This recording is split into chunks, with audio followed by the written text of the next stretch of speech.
Everyone, स्वागत है आप सभी का फिर से एक बार हमारे साथ जुड़ने के लिए। देखो, जो अपना महाराष्ट्र स्टेट है ना, यहाँ पर अपना 85% स्टेट कोटा का ग्रुप बी का जो है ना फर्स्ट राउंड कंप्लीट हो चुका है। जो फर्स्ट राउंड का अलॉटमेंट लिस्ट आया ना, तो सब बच्चों को यहाँ पर सीट अलॉटमेंट हो चुका था। कुछ बच्चे ऐसे थे कि जिनको सीट अलॉटमेंट नहीं हुआ था। तो अभी आपको आगे क्या करना है, जिन बच्चों को सीट अलॉटमेंट नहीं हुआ है उन बच्चों को आगे क्या प्रोसेस करना है, साथ ही साथ जिन बच्चों को सीट अलॉटमेंट हो चुका है तो बच्चे यहाँ पर फ्री एग्जिट ले सकते हैं या नहीं ले सकते, और यहाँ पर राउंड 2 के अंदर कौन से बच्चों को सीट अलॉटमेंट किया जाएगा, कौन से बच्चे सीट अलॉटमेंट के लिए एलिजिबल रहेंगे, कौन से बच्चों को सीट अलॉटमेंट नहीं किया जाएगा, उसके जो भी रूल है ना, कैप राउंड 2 की जो प्रोसेस है ना, उसके अंदर पूरे डिटेल मेंशन है। और ये जो ब्राउचर है ना ऑफिशियल महाराष्ट्र स्टेट का, जो नीट यूजी का ब्राउचर है ना काउंसलिंग का, वो मैं आपके साथ विद डिटेल एक्सप्लेन करके शेयर करूंगा कि राउंड 2 के लिए सीट कौन से पार्टिसिपेट करेंगे, साथ ही साथ राउंड 2 के लिए कौन से बच्चे यहाँ पर अलॉटमेंट के लिए एलिजिबल हो जाएंगे, राउंड 2 का चॉइस फिलिंग कौन से बच्चे कर सकते हैं। अगर किसी को अलॉटमेंट हो चुका है, कॉलेज जाके ज्वाइन करेगा तो देन वो राउंड 2 में जा सकता है या नहीं जा सकता है, या फिर अगर किसी को कॉलेज ही नहीं मिला तो उसके लिए क्या रूल रहेगा। अगर कोई बच्चा फ्री एग्जिट करता है तो उसको राउंड 2 के अंदर सीट फिर से मिलेगा या नहीं मिलेगा। अगर आपने जो कॉलेज ज्वाइन किया था या फिर जो कॉलेज आपको अलॉटमेंट हो चुका था राउंड 1 के अंदर, लेकिन आप वहां पर नहीं जाते हो, तो क्या राउंड 2 के अंदर वही कॉलेज आपको मिलेगा या नहीं मिलेगा। तो हर एक सवाल का आपके कैप राउंड 2 का जो प्रोसेस है ना, उसके अंदर हर एक डाउट जो है ना आपका वहां पर सॉल्व हो जाएगा। तो आप वीडियो को पूरा देखो, आपका हर एक डाउट यहाँ पर क्लियर सॉल्व हो जाएगा। और ये जो पूरा इंफॉर्मेशन है ना महाराष्ट्र स्टेट का नीट यूजी ब्राउचर है ना, वहां से मैं आपको शेयर कर रहा हूं। इस बात का आपको थोड़ा सा ध्यान रखना पड़ेगा। देखो, सबसे पहले इन्होंने पॉइंट नंबर 1 मेंशन किया है कि राउंड 2 के अंदर कौन कौन सी सीट आपको देखने को मिल सकती है। तो इन्होंने यहाँ पर साफ साफ मेंशन किया है कि जो सीट आपके seats not allotted during round 1, मतलब राउंड 1 के अंदर जो सीट अलॉटमेंट नहीं किया है महाराष्ट्र स्टेट ने, तो आपका राउंड 2 के अंदर अलॉटमेंट किया जाएगा। जैसे कि मान लीजिए कोई कॉलेज है, उसका इंटेक कैपेसिटी अगर 20 सीट का होगा, उसमें से मान लीजिए कि सम सीट जो है ना आपके ऑल इंडिया कोटा की तरफ से फिल किया जाता है। चाहे वो प्राइवेट कॉलेज हो तो सीईटी सेल खुद ऑल इंडिया कोटा की तरफ से फिल करेगा। अगर गवर्नमेंट कॉलेज हो तो AA-CCC के थ्रू वो 15% सीट जो ऑल इंडिया कोटा की तरफ से फिल किया जाता है। लेकिन जो आपका 85% सीट होती है ना, उसमें से भी अगर कुछ सीट जो है यहाँ पर स्टेट के राउंड 1 के अलॉटमेंट लिस्ट के अंदर किसी कॉलेज का नहीं आपको देखने को मिल रहा है ना, तो पूरे के पूरे बचे हुए सीट क्या किया जाएगा, सेकंड राउंड के अंदर जो यहाँ पर अलॉटमेंट किया जाएगा। यही पॉइंट इन्होंने यहाँ पर साफ साफ मेंशन किया है। देन यहाँ पर इन्होंने सेकंड पॉइंट के अंदर मेंशन किया है कि seat vacant due to non joining, मतलब कोई बच्चा है जिसको कि राउंड 1 के अंदर कॉलेज अलॉटमेंट हो गया था, लेकिन वो कॉलेज को ज्वाइन करने के लिए नहीं गया, उसने फ्री एग्जिट कर लिया ना, तो पूरे सीट आपको राउंड 2 के अंदर फिल किया जाएगा। और राउंड 2 का जो प्रेफरेंस फिल करेंगे ना बच्चे, तो उनका जो स्कोर जाएगा ना, तो उसके हिसाब से अलॉटमेंट किया जाएगा राउंड 2 के अंदर। साथ ही साथ कोई बच्चों को राउंड 1 के अंदर अलॉटमेंट हो गया था, लेकिन वो डॉक्यूमेंट वेरिफिकेशन की वजह से या फिर फीस पेमेंट नहीं कर पाता है, इसलिए उसे कॉलेज वहां से रिजेक्ट कर देता है ना, तो उस केस के अंदर भी यहाँ पर जो है जो सीट वैकेंट रहेगा वो भी सीट आपका राउंड 2 के अंदर 100% फिल किया जाएगा। तो यही इन्होंने मेंशन किया है कि seat vacant due to the non joining या फिर cancellation by the candidates allotted in round 1, मतलब कोई बच्चा है जो कि वहां पर जाता है, रिटेंशन फॉर्म फिल करता है, लेकिन बाद में वहां पर रिटेंशन कैंसिल करके आउट हो जाता है ना राउंड 1 की प्रोसेस से, तो उसी बच्चे का जो बच्चा हुआ सीट है ना, वो भी आपका राउंड 2 के अंदर 100% फिल किया जाएगा। देन उसके बाद देखो यहाँ पर थर्ड पॉइंट इन्होंने मेंशन किया है कि seat available due to the upgrade of the candidate, मतलब अगर किसी बच्चे को राउंड 1 के अंदर कोई सीट अलॉटमेंट हो गया था, लेकिन वो बच्चा उसे ज्वाइन करता है, फीस वगैरह डॉक्यूमेंट वगैरह सबमिट करता है और बेटरमेंट के लिए जाता है ना, तो जो बचे हुए सीट है ना, वो भी यहाँ पर राउंड 1 के अंदर जो भी सीट वैकेंट रहेगा, मतलब कोई बच्चे को अलॉटमेंट हो जाता है लेकिन वो बेटरमेंट के लिए जाता है ना, तो उसका जो सीट राउंड 1 का बचा हुआ है ना, वो आपका सेकंड राउंड के अंदर 100% यहाँ पर फिल किया जाएगा। यही बात इन्होंने मेंशन किया है। वी हैव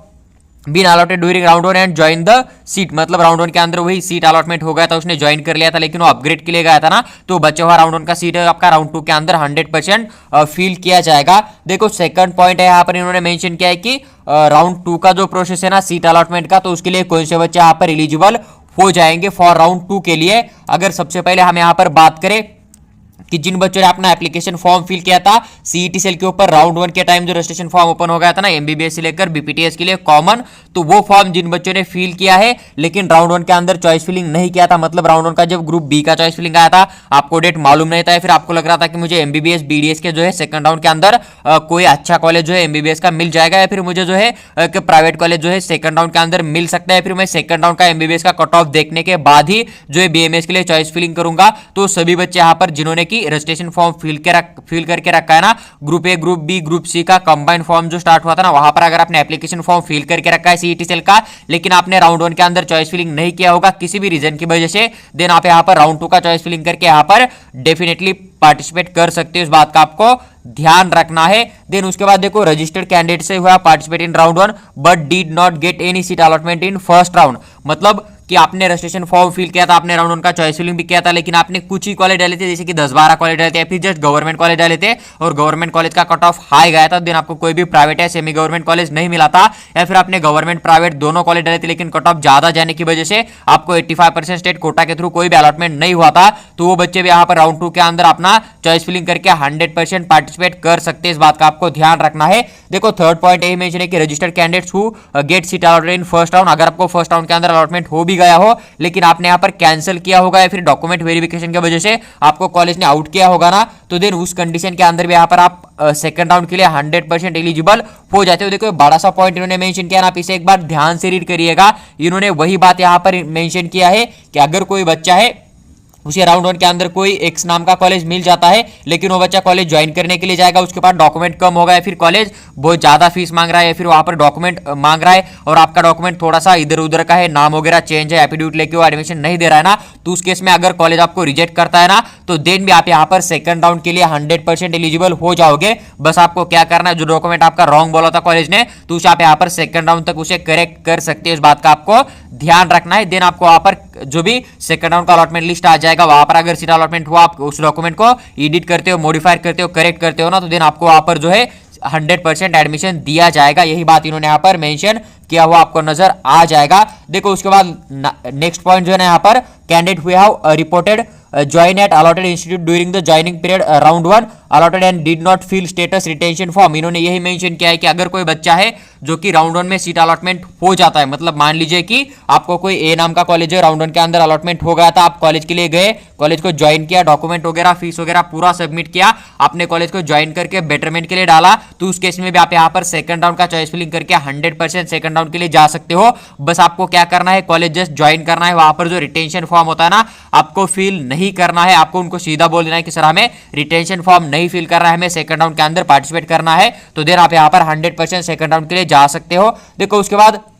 नेक्स्ट पॉइंट है कि candidate who does not join allotted seat during round 1, मतलब कोई बच्चा था जिसको कि राउंड 1 के अंदर कोई कॉलेज मिल गया था, ए नाम का कॉलेज आपको मिल गया था, लेकिन आपने जस्ट अलॉटमेंट लेटर डाउनलोड किया और आप घर बैठे आराम से बैठ रहे हो, आपको राउंड 1 में कॉलेज मिला है, उसे ना देख रहे हो, उसका ना इन्फॉर्मेशन निकाल रहे हो, ना वहां पर जा रहे हो, ना वहां पर डॉक्यूमेंट दे रहे, ना यहाँ पर फीस पेमेंट जमा कर रहे हो, मतलब आप कॉलेज की तरफ जा ही नहीं रहे हो, आप सीधा यहाँ पर जो है कॉलेज को ज्वाइन नहीं कर रहे हो, सीधा फ्री एग्जिट कर रहे हो ना, तो उस केस के अंदर भी आप यहाँ पर राउंड 2 के लिए 100% एलिजिबल हो जाओगे। देखो नेक्स्ट पॉइंट है candidates who have join and resign up to the last date of round 1 joining. देखो अभी अगर कोई बच्चा है राउंड 1 के अंदर उसे ए नाम का कॉलेज मिल जाता है, आप ज्वाइन भी करते हो, वहां पर अपना रिटेंशन फॉर्म भी फिल करते हो, लेकिन आप वहां पर जो भी ज्वाइनिंग का डेट है ना, मेरे हिसाब से 18 तारीख लास्ट होगा, तो उससे पहले अगर आप अपना रिटेंशन फॉर्म फिल किया हुआ कैंसिल भी करते हो ना, देन उस कंडीशन के अंदर भी आपको यहाँ पर सेकंड राउंड के अंदर 100% एलिजिबल रखा जाएगा, आपको सेकंड राउंड के अंदर जो है ना चॉइस फिलिंग के लिए एलिजिबल रखा जाएगा और आपको अपने स्कोर के हिसाब से या फिर जो भी सेकंड राउंड का कट ऑफ जाता है ना, उसके हिसाब से आपको 100% सीट अलॉटमेंट किया जाएगा, इस बात का आपको ध्यान रखना है। नेक्स्ट पॉइंट इन्होंने यहां पर मेंशन किया हुआ आपको देखने को मिल जाएगा, candidate will have to fill fresh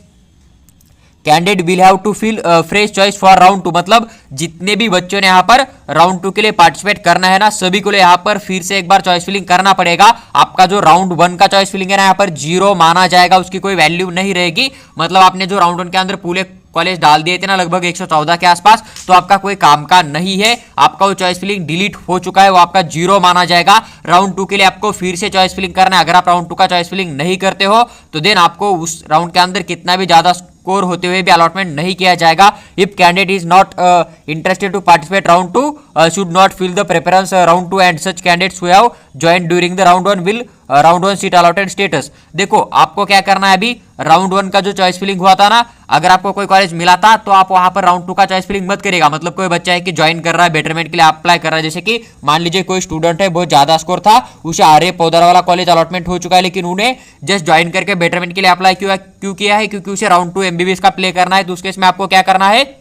just MBBS BDS का राउंड सेकंड खेलिएगा, आप बीएमएस के लिए राउंड 2 के अंदर चॉइस फिलिंग मत करिएगा, आपका जो राउंड 1 में आपने कॉलेज ज्वाइन किया था ना, वही टेट्स आपको यहाँ पर फिर से नजर आ जाएगा। यही बात इन्होंने यहाँ पर मेंशन की है कि जिन बच्चों को सीट अलॉटमेंट हो जाता है वो ज्वाइन कर लेते हैं, लेकिन वो अगर राउंड 2 के अंदर पार्टिसिपेट नहीं करना चाहते तो आप यहाँ पर कोई भी चॉइस फिलिंग मत करिएगा। आपको जो राउंड 1 के अंदर कॉलेज ज्वाइन किया था ना, वही आपका ज्वाइन स्टेटस आपको यहाँ पर नजर आ जाएगा। मतलब ये है कि अगर आपको अरेप उधर मिल जाता है और आप जस्ट एमबीबीएस का राउंड 2 प्ले करना चाहते हो ना, तो देन उस केस के अंदर आप यहाँ पर जो है फिर से एक बार अरेप उधर का ही नाम डाल दीजिएगा, या फिर अदर कॉलेज डालिएगा मत, या फिर चॉइस फिलिंग ही मत करिएगा। आपको सेकंड राउंड के अंदर नो चेंज आ जाएगा, वही कॉलेज आपको फिर से अलॉटमेंट किया जाएगा। यही बात इन्होंने यहाँ पर मेंशन किया हुआ आपको नजर आ जाएगा। देन देखो उसके बाद यहाँ पर इन्होंने मेंशन किया है कि allotment of seat for round 2 will be as the merit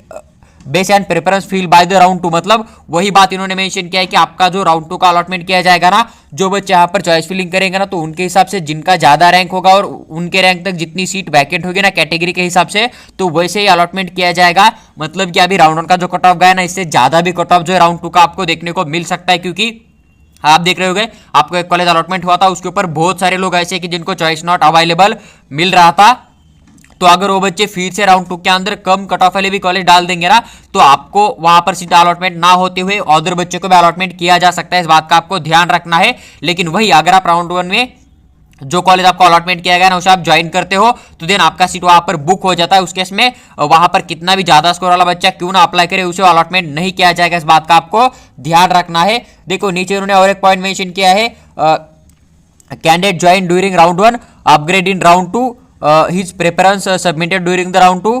seat round 1 will be available in round 2 and allotted as per the merit same round। इन्होंने यहाँ पर यही बात मेंशन किया कि अगर कोई बच्चा जो है ना राउंड 1 के अपग्रेड करता है राउंड 2 के अंदर, अगर उसको जो प्रेफरेंस फील करेगा और राउंड 2 के लिए जो सीट वैकेंट होगा ना, उसके हिसाब से आपका यहाँ पर बेटरमेंट किया जाएगा। देखो candidates join during round 1 and does not gate upgrade round 2। मतलब आपने कॉलेज ज्वाइन किया था राउंड 1 के अंदर, मतलब राउंड 1 के अंदर आपको इनाम का कॉलेज मिला था, आपने यहाँ पर बेटरमेंट के लिए अप्लाई किया था, लेकिन आपका कोई भी बेटरमेंट जो है नहीं हुआ है, तो क्या हो जाएगा आपको यहाँ पर retain allotted seat in round. मतलब आपको वही क्या किया जाएगा, जो राउंड 1 में सीट मिला था ना, वही सीट आपको यहाँ पर फिर से अलॉटमेंट किया जाएगा। इस बात का आपको ध्यान रखना है। देखो ये जो पॉइंट है ना, इन्होंने यहाँ पर इस तरह से मेंशन किया है कि मतलब मान लीजिए अभी आपको कोई ए नाम का कॉलेज राउंड 1 के अंदर मिल गया था, आपने उसे ज्वाइन कर लिया था, ठीक है, ज्वाइन करके आप बेटरमेंट के लिए गए थे, लेकिन जो आपका राउंड 2 था ना, तो इसके अंदर आपको कोई कॉलेज अगर अलॉटमेंट नहीं होगा, तो देन फिर से आपको राउंड 1 वाला ही कॉलेज राउंड 2 के अलॉटमेंट लिस्ट के अंदर से फिर से एक बार अलॉटमेंट किया जाएगा। तो यही बात इन्होंने यहाँ पर साफ साफ मेंशन किया हुआ आपको नजर आ जाएगा कि अगर बेटरमेंट नहीं होता है तो जो राउंड 1 में कॉलेज आपको मिला था, जो आपने ज्वाइन करके रखा था ना,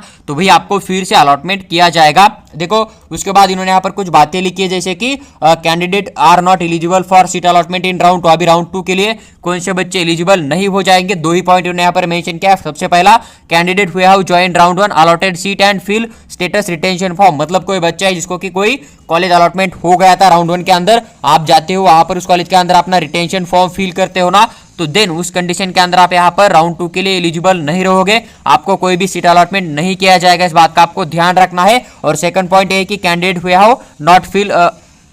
फ्रेश प्रेफरेंस, मतलब आप राउंड 2 का चॉइस फिलिंग नहीं करते हो, तो देन उस कंडीशन के अंदर भी आपको कोई अलॉटमेंट नहीं किया जाएगा। यानी कि हर राउंड के लिए आपको चॉइस फिलिंग करना कंपलसरी। अगर आप चॉइस फिलिंग नहीं करोगे तो देन आपको अलॉटमेंट नहीं किया जाएगा। देखो नेक्स्ट पॉइंट इन्होंने यहाँ पर मेंशन किया है, candidate if candidate is selected during round 2 will have to the join college allotted during the second round after joining the allotted institute round 2 not fill the status retention form, the candidates will be eligible to participate further round state counseling process। मतलब कोई बच्चा है जिसको कि round 2 के अंदर कोई college मिल जाता है, आप उसे ज्वाइन करते हो, लेकिन आप वहां पर रिटेंशन फॉर्म नहीं फिल करते हो, तो देन आप यहाँ पर जो भी थर्ड राउंड है, फिर मॉपअप राउंड है, फिर जो भी आगे का राउंड कंडक्ट किया जाएगा ना थर्ड वाला, तो वहां पर आपको 100% एलिजिबल किया जाएगा। आप वहां पर जो है अपना एडमिशन ले सकते हो। लेकिन अगर आप सेकंड राउंड में मिला हुआ सीट के अंदर रिटेंशन फॉर्म फिल करते हो, तो देन आप यहाँ पर नेक्स्ट राउंड में नहीं जा सकते हो। वही बात इन्होंने यहाँ पर मेंशन किया है। देखो और एक फ्री एग्जिट के रिगार्डिंग इन्होंने पॉइंट मेंशन किया है, कैंडिडेट डज नॉट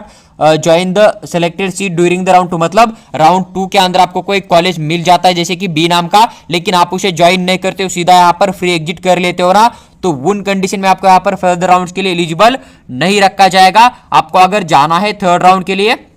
मतलब सेकंड राउंड में कॉलेज मिल जाता है, आप वहां पर फ्री एग्जिट करते हो, कॉलेज ज्वाइन ही नहीं करते हो ना, तो देन अगर आप थर्ड राउंड के अंदर पार्टिसिपेट करना चाहते हो ना, तो आपको यहाँ पर फिर से आफ्टर रजिस्ट्रेशन आपको यहाँ पर फिर से एक बार जो है ना रजिस्ट्रेशन फॉर्म फिल करना पड़ेगा राउंड 3 के लिए, जो कि उसका ऑनलाइन रजिस्ट्रेशन फीस होगा ना, रूल नंबर मेंशन किया इन्होंने, तो उस हिसाब से आपको वहां पर 1000 रुपीज पेमेंट करना पड़ेगा स्टेट कोटा का, और फिर से आपको वहां पर जो है एडमिशन के लिए अप्लाई करना पड़ेगा। उसके बाद ही आप यहाँ पर थर्ड राउंड के लिए एलिजिबल हो जाओगे। देखो जो लास्ट वाला पॉइंट है ना, मैं आपको यहाँ पर नीचे एक्सप्लेन कर दूंगा। देखो इन्होंने यही बात मेंशन की कि कोई बच्चा है जिसको कि राउंड 1 के अंदर अगर कोई कॉलेज अलॉटमेंट हो जाता है ए नाम का, तो आप यहाँ पर फ्री एग्जिट करोगे, देन भी आप यहाँ पर सेकंड राउंड का सीधा चॉइस फिलिंग कर सकते हो। आपको सेकंड राउंड के अंदर सीट अलॉटमेंट किया जाएगा। लेकिन जो आपका सेकंड राउंड हो रहा है ना, यहाँ पर अगर कोई बच्चे को ए नाम का कॉलेज मिल जाता है, ये बच्चा अगर यहाँ से फ्री एग्जिट करेगा, तो देन आप यहाँ पर थर्ड राउंड में नहीं जा सकते। आप अगर कॉलेज ज्वाइन करोगे तो थर्ड राउंड का चॉइस फिलिंग करने के लिए एलिजिबल हो जाओगे, लेकिन आप फ्री एग्जिट करते हो, सेकंड राउंड में मिला हुआ सीट जो है ना विदाउट ज्वाइन करके छोड़ देते हो ना, तो देन उस कंडीशन में आपको यहाँ पर कोई भी थर्ड राउंड के अंदर सीट अलॉटमेंट नहीं किया जाएगा। उसके लिए आपको थर्ड राउंड के पहले जो रजिस्ट्रेशन फॉर्म ओपन हो जाएगा ना सीईटी सेल का, तो वो फिर से एक बार फिल करना पड़ेगा। उसका 1000 के आसपास आपको जो है रजिस्ट्रेशन फॉर्म का फीस होता है स्टेट कोटा के लिए। मैनेजमेंट कोटा का 5000 देखने को मिल जाएगा। तो जो फीस होता है ना, आपको फिर से एक बार पेमेंट करना पड़ेगा। उसके बाद ही आपको यहाँ पर थर्ड राउंड के अंदर जो है ना सीट अलॉटमेंट किया जाएगा। अगर आप सीधा फ्री एग्जिट करोगे तो आपको कोई भी अलॉटमेंट जो है थर्ड राउंड के अंदर नहीं किया जाएगा। यानी कि आपका फ्री एग्जिट जो है राउंड 1 में बिल्कुल 100% फ्री होता है, लेकिन राउंड 2 में अगर आप फ्री एग्जिट करते हो ना, तो फ्री एग्जिट माना जाएगा। लेकिन आपको यहाँ पर 1000 रुपीज जो है फिर से एक बार पेमेंट करके रजिस्ट्रेशन फॉर्म फिल करके देन उसके बाद ही आप यहाँ पर थर्ड राउंड के लिए एलिजिबल हो जाओगे। देखो ये भी जो रूल थे ना राउंड 2 के, तो पूरा मैंने विद डिटेल एक्सप्लेन करके आपके साथ शेयर किया है। बीएमएस, बीएचएमएस, बीओएमएस तीनों कोर्स के लिए आपको ग्रुप बी का सेम रूल फॉलो करना है। यही रूल आपको राउंड 2 के लिए देखने को मिल जाएगा। देखो नेक्स्ट वीडियो के अंदर मैं आपको यहाँ पर बीपीटीएस, बीओटीएस था ना ग्रुप से आपका, तो उसके भी रूल क्या है उसके भी मैं एक डिटेल वीडियो आपके साथ शेयर करूंगा। तो आप चैनल को सब्सक्राइब करके हमारे साथ बने रहिएगा। साथ ही साथ हमारा अगर आपको पेड काउंसलिंग ज्वाइन करना है तो आप हमें व्हाट्सएप के ऊपर मैसेज कर सकते हो। वहां पर हम आपको पेड काउंसलिंग के रिगार्डिंग पूरी इंफॉर्मेशन जरूर शेयर करेंगे।